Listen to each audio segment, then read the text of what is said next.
Hello there, lovely good evening and welcome to Camnet TV main news today, Tuesday, the 23rd of September in the year 2025. Let's now take a look at the news headlines. Zambia's economy growth not reaching citizens, says CSPR. Private sector cushioning Zambia's power crisis amid ZESCO'S financial struggles. Water access improved for KANGALANGO residents in Western Province. In international news, Malawi's former president MUTHARIKA takes lead in the presidential election. In sports, Arsenal's NONI MADUEKE out for 6 to 8 weeks with knee injury. Join us for these and many more stories after the break. For immediate coverage of any breaking or latest news in Zambia and around the world on Camnet television, call the numbers on your screen.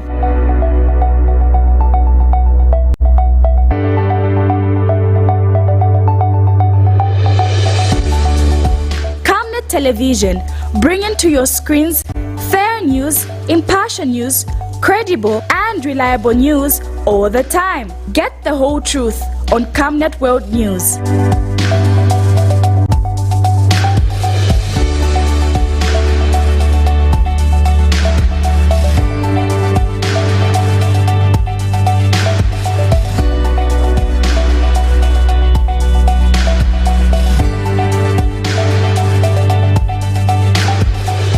Camnet Television, not just another channel. Camnet TV main news now showing on Topstar channel 106, streaming live on Facebook, YouTube and on the Kstream app. With the main news in detail, I'm Tapelo Joe Smata. The Civil Society for Poverty Reduction, CSPR, says that while Zambia's economy shows signs of stability, growth has yet to translate into improved living standards for ordinary citizens. CSPR Executive Director Isabel Mukelabai has acknowledged progress in macroeconomic management, citing GDP growth, reduced inflation and a stabilized exchange rate as indicators of a positive trajectory. However, the organization has noted that household incomes remain insufficient to meet the cost of basic commodities. Ms. Mukelabai has since warned that Zambia's growth benefits are concentrated in narrow segment of the economy, particularly the formal and mining sectors, leaving the majority of citizens, especially in rural areas, with limited economic gains. The organization is now calling for stronger reforms in agriculture, small and medium-sized enterprises, and social sectors to ensure growth is more inclusive and directly improves livelihoods. Note of ongoing public concern regarding perceptions of contradiction between government's claim that the economy is stable and the reality that citizens' incomes continue to fall short of meeting the cost of essential commodities. As an organization, we recognize and acknowledge that there has been measurable progress in macroeconomic management, and we're able to see this using key indicators such as the GDP growth projected for this year, reduced inflation that is now sitting at around 13%, and a stabilized exchange rate that confirms that our economy is on a positive trajectory. And for the rest of the year, the economic outlook remains positive. The medium-term outlook, like we have said, is broadly positive, with signs of recovery from past fiscal stress and improved debt management. These gains are important in restoring investor confidence and anchoring macroeconomic stability. However, we do observe that whilst we may be achieving some economic stability at the macro level, immediate impacts to household welfare have not yet been felt substantially. It is important to note that poverty reduction efforts are as a result of consistent compounded policy measures that can be long-term. So to achieve actual impact in terms of poverty takes quite a while of consistency in terms of the measures that you are implementing. The Zambia Police Service has dismissed reports of suspected child trafficking at a Lusaka orphanage, saying investigations saw the allegations were false. Police spokesperson Roy Hamonga said the Child Protection Unit investigated after a Facebook post claimed that a missing 12-year-old girl was found at Mothers Without Borders in Lusaka West, where her name was allegedly changed and blood taken for unknown reasons. He added that the girl gave conflicting accounts and her actions were linked to a domestic dispute with her mother. He stressed that there was no evidence of trafficking or ritual activity. Mr. Hamonga cautioned the public and media houses against spreading unverified information, warning that those deliberately circulating falsehoods will face the law. Child Protection Unit immediately instituted investigations into the matter. The investigations involved interviewing the child, her parents, and the orphanage authorities, as well as reviewing the sequence of events that led to her placement at the center. Preliminary findings have reviewed the following. 1. The juvenile fabricated the story of abduction. She claimed to have been forced into a car in a busy area but made no attempt to raise alarm, and no physical injuries consistent with abduction were observed. 2. The name Tasilulungu was never officially adopted but rather given to her informally as a nickname by staff at the orphanage due to a resemblance. 3. Blood tests conducted at Mothers Without Borders orphanage were part of the routine medical assessment required for all children admitted into the facility, not for any ulterior motives. 4. The girl gave inconsistent accounts of her circumstances both to her parents and the orphanage, including falsely representing herself as an orphan to secure admission. And lastly, her actions were influenced by a domestic dispute with her mother, which caused her to leave home. From the investigations conducted this far, there is no evidence to substantiate the allegations of child trafficking or ritual activity as earlier reported. The Zambia Police Service strongly cautions members of the public, particularly media houses, to desist from publishing or circulating unverified and misleading information. Such actions not only cause unnecessary alarm and fear among the public, but also have the potential to damage the reputation of individuals and institutions involved in child protection. Minister of Energy Makozo Chikote says private companies are playing a vital role in helping Zambia reduce power crisis by importing electricity from abroad, as ZESCO currently lacks the financial capacity to purchase enough power to meet national demand. Mr. Chikote noted that Zambia is importing approximately 596 megawatts of electricity daily, but ZESCO can only afford to pay for 238 megawatts. He explained that the power imported by private traders primarily supplies the mines and other large industries, allowing ZESCO to allocate its resources to homes and small businesses. The minister attributed the involvement of private companies to government reforms, particularly the open access rules that enable companies to buy and sell electricity without needing to build their own infrastructure. Some of the active traders in this initiative include Green Core Services, Enterprise Power, Canona Power, and the Copperbelt Energy Corporation. Let me take this opportunity to thank the private sector who have come on board to work with the government in addressing the power challenges the country is facing. Power imports and exports.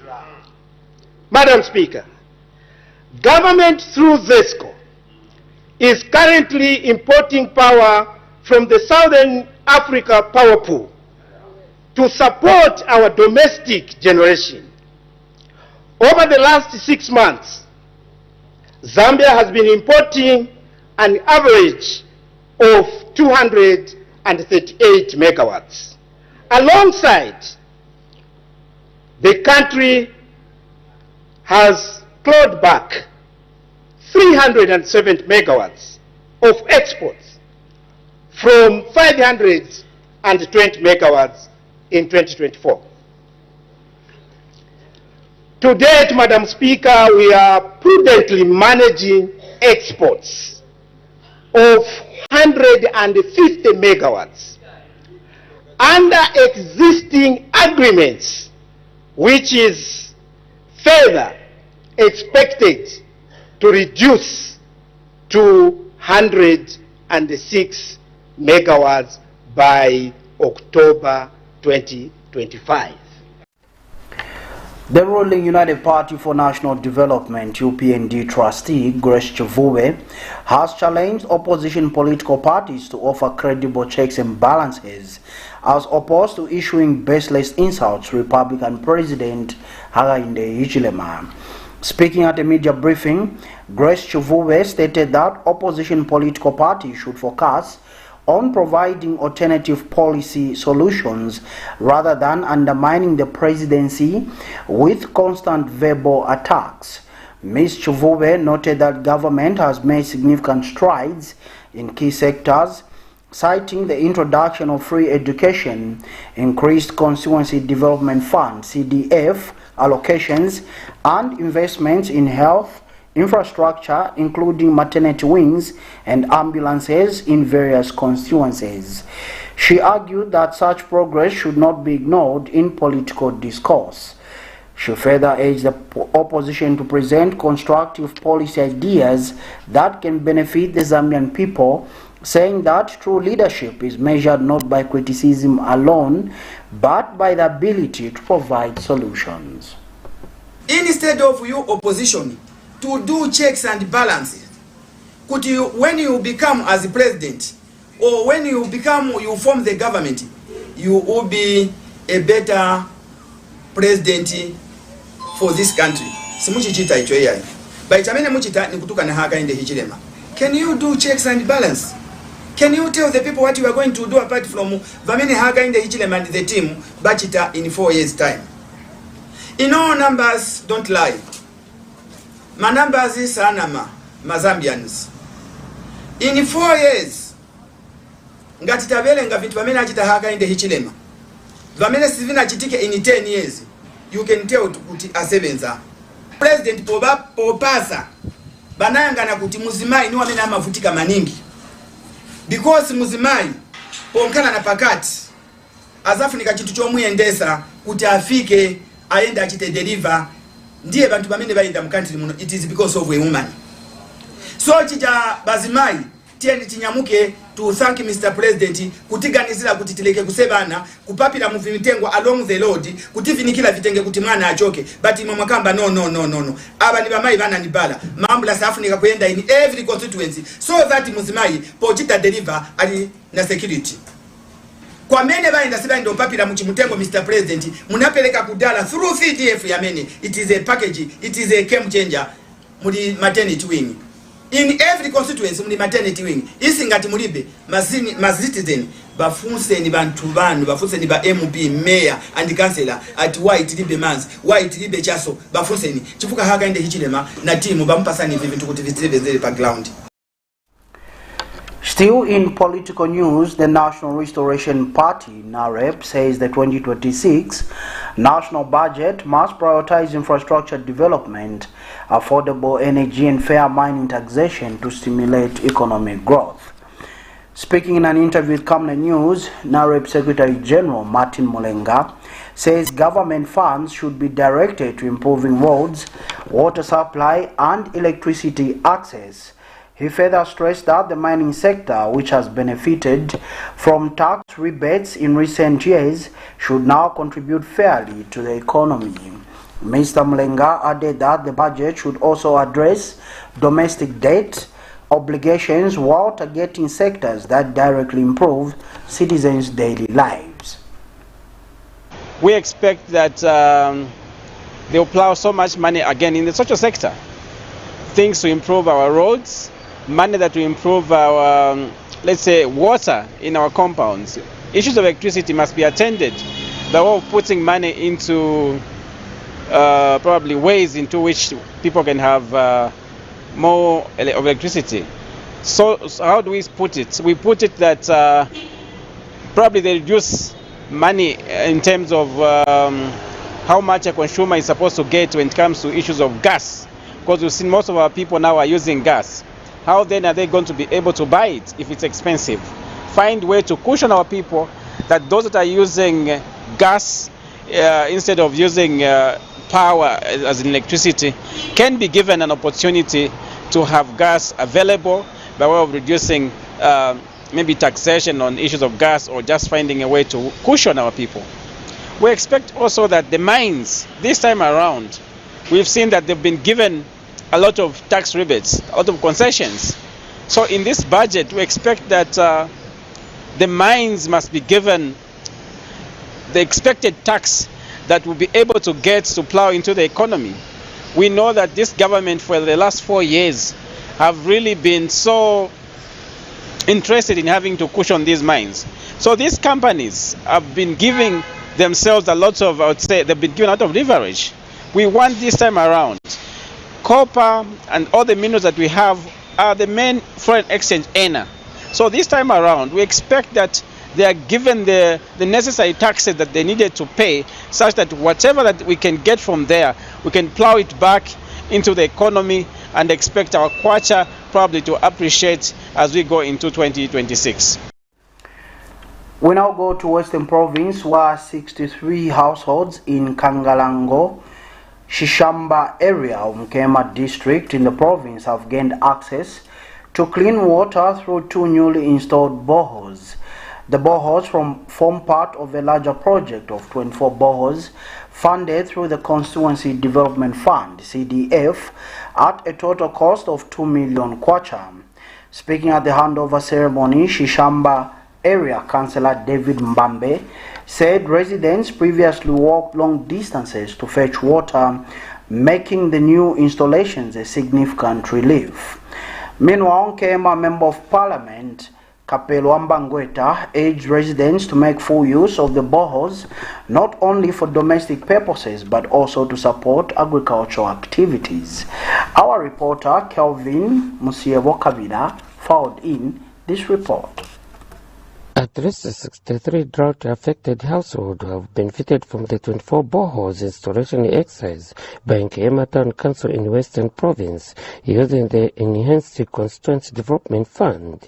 The households are from an area called Kangalango in Shishamba Ward, have benefited 2 boreholes out of the 24 party across the constituency at a cost of 2 million kwacha. Shishamba Ward Area Councillor David Mbambe says the community used to cover over 5 kilometers to fetch for water from shallow wells, which runs dry during the summer season. Kama kalelo kikuli batu kwanu kwanginda village ne bazamanga misipiri emiterere maso. To about 5 kilometers away from here to just go and fetch water. And those points which they use to fetch water, it's the shallow wells fela kone bayanga kuweza access mezi. They used to fetch water from shallow wells. So those shallow wells, you find that the shallow wells may they dry up. So once they dry up now, they have no alternative of accessing water again. That's the major challenge that we used to. Kema Member of Parliament was present to witness the handover ceremony of the water point. Ane rubulelanga kuli lukatobe alisima bungata mwamina ne muhananga ne mubulela kuli onakukuta konene otubuleli kulukakuta kajenu lisima kile litile ubonisa kuli mwamuso wakainde unana sichaba rubata kumisusweza kuli muso neba batakulubeda myemu kwa kashambana akiku lifera liko mulinwange fe amateni mezi kapabati sesi tokwala kikuli njimo iye fahalimu. Others who spoke are Nkema Council Engineer Abraham Timbara and some community members who expressed gratitude towards the development. During the summer, our district also suffered from drought. So CDF allocated 2 million to do these boreholes in all the 8 wards. So we are doing about 24 boreholes. So this is just a replica of what is happening in other areas of our district. Mema tunakana kutekula kulako ke tunakutekula tunafumisa mema mema kubanda mena chokukandela ko manene mbatulinenela ko lisima nako nokuliba headman era ko manene kwa michokocho yoku inatatata twashinatala mchokocho omolika chompa no kandela ko nangu ngwabo bunyandire nako etelele mezi nerosina baba mkaufeana kwinzizo opili twane sele kubyaya kono nako yambumbile kusweli ko maluli kono kachenufa lutabire kakubona mezi atire mwaye. Kelvin Kabira Msiewo, Camnet News in Kema District, Western Province. The Ministry of Water Development and Sanitation has restored safe and treated water to the Zambia Railways compound in Kabwe following a recent contamination incident. Ministry Principal Public Relations Officer Prince Chiyuni says the contamination was traced to a 120-meter section of pipeline that had advanced wear and tear. The affected section has been isolated and is currently being replaced to ensure the continued safety of the water supply. Mr. Chiyuni explained that to protect public health, the compromised network was flushed and disinfected, and regular water quality testing is ongoing to guarantee the integrity of the restored supply. However, 16 properties remain temporarily disconnected as they are linked to the affected pipeline. But to support these households, the Lukanga Water Supply and Sanitation Company has deployed a water bowser to provide safe, clean water. The Ministry of Water Development and Sanitation wishes to inform the public that Lukanga Water Supply and Sanitation Company Limited has successfully restored the supply of safe and treated water to Zambia Railways compound in Kabwe. This is following a recent contamination incident. Immediately after receiving the report of suspected contamination, the Ministry, working closely with the water utility company, initiated comprehensive water sampling to assess the extent of the problem. Investigations revealed that a 120 section of the pipeline was the source of the contamination. This section was quickly isolated and is currently being replaced due to its advanced wear and tear. And also, just to protect public health, the affected network was flushed and disinfected, and regular water quality sampling and testing are ongoing to guarantee the integrity of the restored supply. At present, 16 properties remain disconnected. That's temporarily disconnected as they are linked to the compromised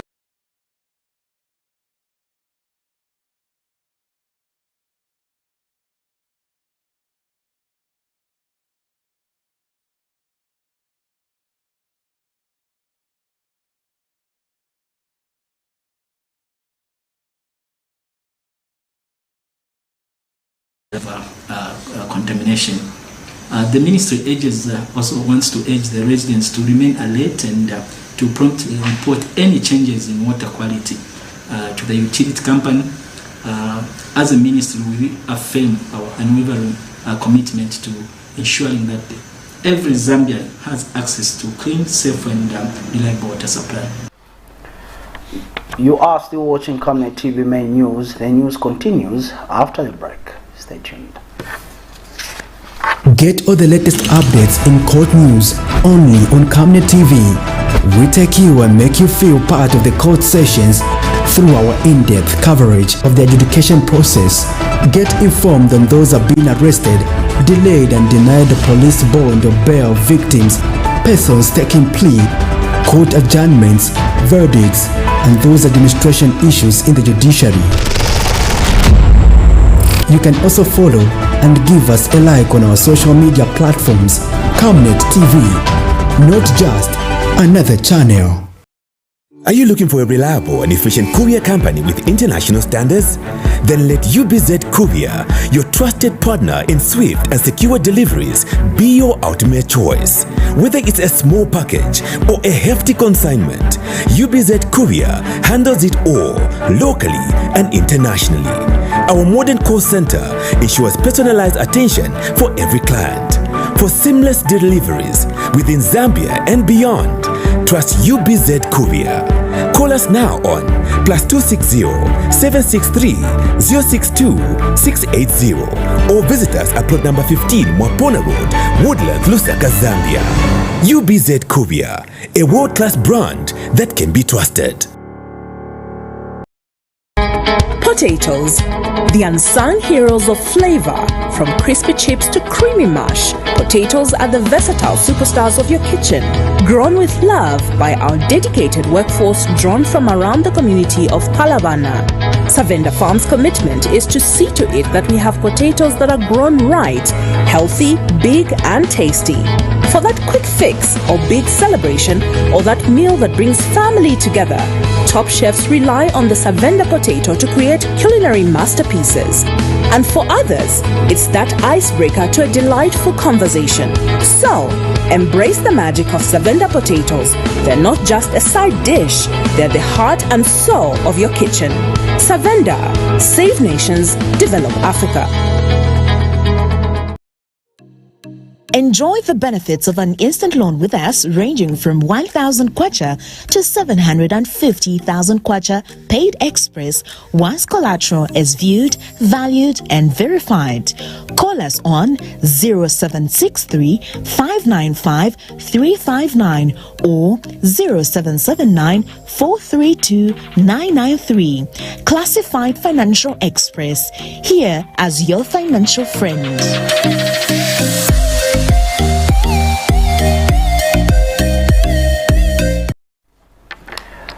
Welcome back and thank you so much for still joining us. And now in international news. Malawi's former president Peter Mutharika has taken a commanding lead over incumbent Lazarus Chakwera in the country's presidential election held on 16 September. Partial results released on Monday indicate that the 85-year-old Mutharika, representing the Democratic Progressive Party, DPP, has secured approximately 68% of the vote based on tallies from 24 of Malawi's 36 councils. 70-year-old Chakwera of the ruling Malawi Congress Party, MCP, currently holds around 24%, placing him second. Under Malawi's electoral rules, a candidate must receive more than 50% of the vote to win outright. If no candidate achieves this threshold, a runoff election will be required. Here's a roundup of international stories.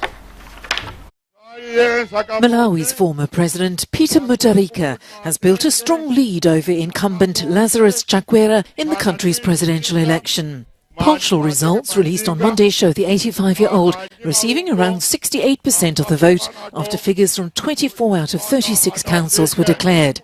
70-year-old Chakwera of the ruling Malawi Congress Party currently stands in second place with about 24%.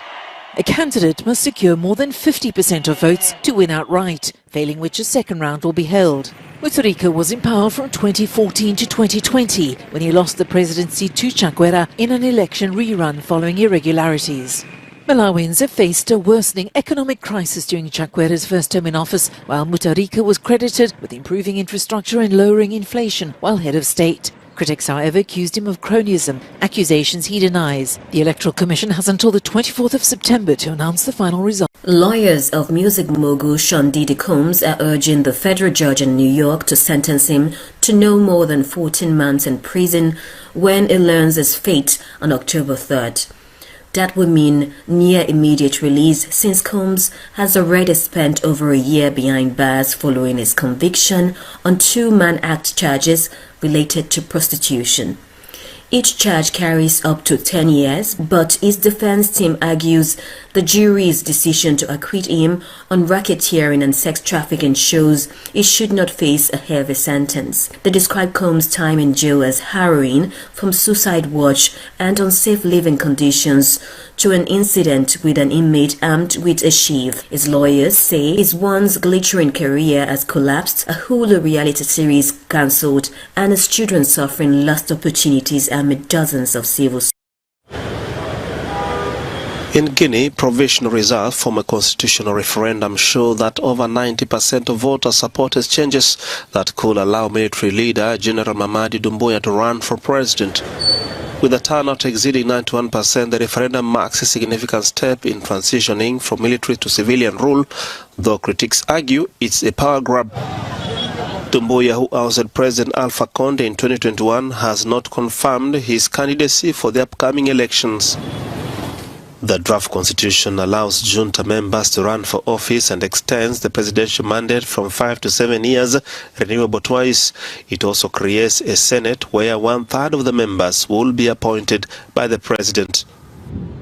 The Directorate General of Elections, created under Doumbouya's administration, reported that 90.06% voted yes, alongside claims of opposition suppression and media restrictions. Despite calls for a boycott from opposition leaders, many citizens are hopeful for positive changes under Doumbouya's leadership, citing recent developments in infrastructure and civic engagement. Elections are anticipated later this year, but a date has yet to be set.